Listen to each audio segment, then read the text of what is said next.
মৃত্যুক সাৱটি লোৱা আমাৰ বীৰসকলৰ পত্নীসকলক সুধিবিগৈ কিমান কষ্ট পাইছিল এই কপালৰ সেন্দুৰকণ মচি দিওঁতে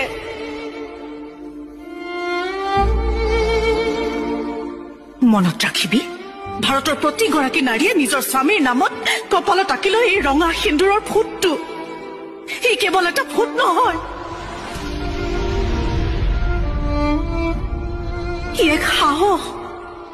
ই এক শক্তি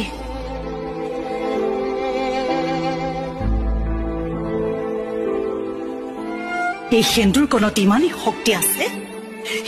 শক্তি আছে যে প্ৰতিটো শত্ৰুক পুৰি ছাই কৰি দিব এই কপালৰ ৰঙা ফুটটোৱে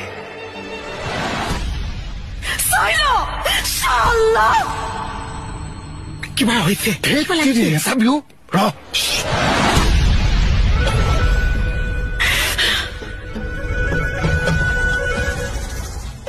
চাই ল আৰু তহঁতৰ পাকিস্তানীবোৰকো দেখুৱাই দে ভাৰতৰ প্ৰতিগৰাকী নাৰীৰ কপালত জিলিকি থকা এই ৰঙা সেন্দুৰৰ ফুটটো